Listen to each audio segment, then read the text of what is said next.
তিনি পূর্ণ সহায়তা করতে চান।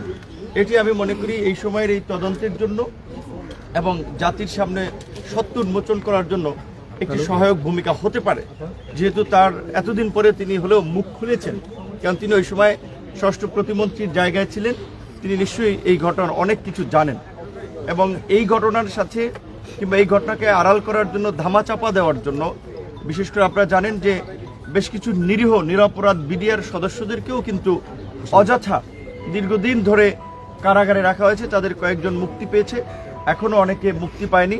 এই ঘটনার যেমন আমরা বিচার চাই, একটা সুষ্ঠু নিরপেক্ষ বিশ্বাসযোগ্য তদন্ত চাই, একই সাথে এই ঘটনা যেন উদরপিণ্ডি বুদর ঘাড়ে চাপিয়ে ধামাচাপা দেওয়ার চেষ্টা না করা হয়, সেজন্য আমরা নিরীহ নিরপরাধ বিডিআর সদস্যদেরও আমরা মুক্তি দাবি করছি এবং এই ঘটনা যেন ভবিষ্যতে না ঘটতে পারে সেরকম একটি দৃষ্টান্তমূলক ব্যবস্থা এই ঘটনা যারা জড়িত তাদের বিরুদ্ধে নিতে হবে।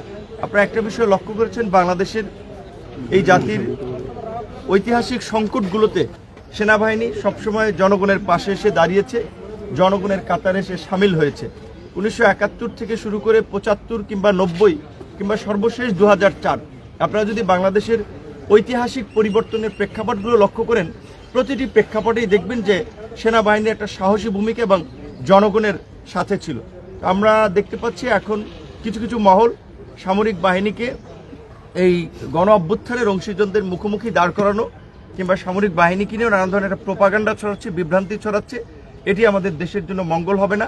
আমরা সেটির বিষয়ে দেশবাসীকে সতর্ক করছি এবং একই সাথে সেনাবাহিনীর এই 2024-এও যে জনগণের প্রতি তাদের যে সংহতি এবং জনগণের কাতারে এসে যে তাদের দাঁড়ানো, এই সেনাবাহিনী, সাহসী সেনাবাহিনীকে আমরা অবশ্যই ধন্যবাদ জানাই।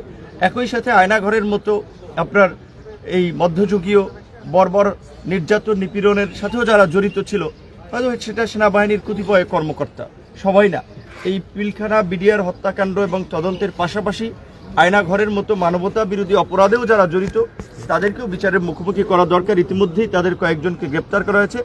আশা করি বাকিদেরকে গ্রেপ্তার এবং বিচারের মুখোমুখি করার মধ্যে দিয়ে সেনাবাহিনীর দায় মুক্তি হবে। আপনাদের সকলকে থ্যাংক ইউ।